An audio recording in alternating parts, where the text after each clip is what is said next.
আপনারা জানেন যে ভিপি নূর গতকালকে খুব মারাত্মকভাবে আহত হয়ে ঢাকা মেডিকেল কলেজের বর্তমানে আইসিইউতে ভর্তি আছেন।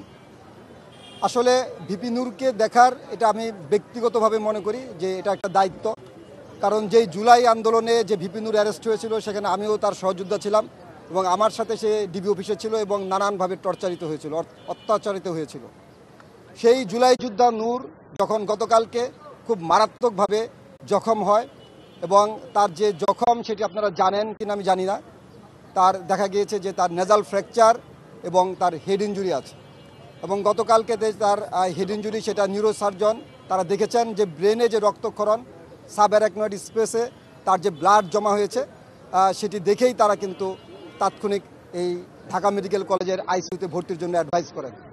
এবং সেই স্কাল্পে তার যে ফ্র্যাকচার এবং নেজাল ফ্র্যাকচার, তার নাকের যে বোন সেটি ভেঙে গিয়েছে। তার যে স্বাভাবিক যে চলাচল সেটি কখন হয় সেটি বলাও খুব মুশকিল, এই কারণে সেটা ডাক্তাররাই ভালো পরবর্তীতে বলতে পারবেন যে তার যে চিকিৎসা সেটির জন্য। তবে সে যেভাবে মারাত্মকভাবে আহত হয়েছে সেটি হয়তো আরও খারাপ দিকেও টার্ন নিতে পারত, কিন্তু তার এই আহত হওয়াটা এবং এজ এ জুলাই যোদ্ধা হিসেবে আমি অত্যন্ত দুঃখ ভারাক্রান্ত হৃদয়ে বলতে চাই যে এই ধরনের ঘটনা যে বা যারা ঘটিয়েছেন তাদেরকে অবশ্যই বিচারের আওতাধীন আসা উচিত এবং তারা কেন এই ধরনের একটি ঘটনা ঘটিয়েছেন সেটি কিন্তু আপনারাও জানেন, তদন্ত সাপেক্ষে তাদের কিন্তু বিচারের আওতাধীন আনা উচিত। ভিপি নূরকে চিনে না ওইখানে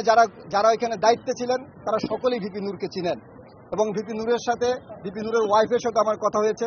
কারণ ভিপি নূর যেদিন অ্যারেস্ট হয়েছিল সেই জুলাই আন্দোলনে ওই ভোররাত্রে তার ওয়াইফের সাথে আমার কথা হয় এবং আমাদের দলের ভারপ্রাপ্ত আমাদের দলের মহাসচিব তিনি কিন্তু তখন তাৎক্ষণিক সকালবেলা একটি ব্রিফিং করেছিলেন, আপনাদের মনে আছে আমি তাকে ইনফর্ম করেছিলাম। সেই জুলাই যোদ্ধা নূর এখন বিছনায় আইসিইউতে শয্যাশায়িত এবং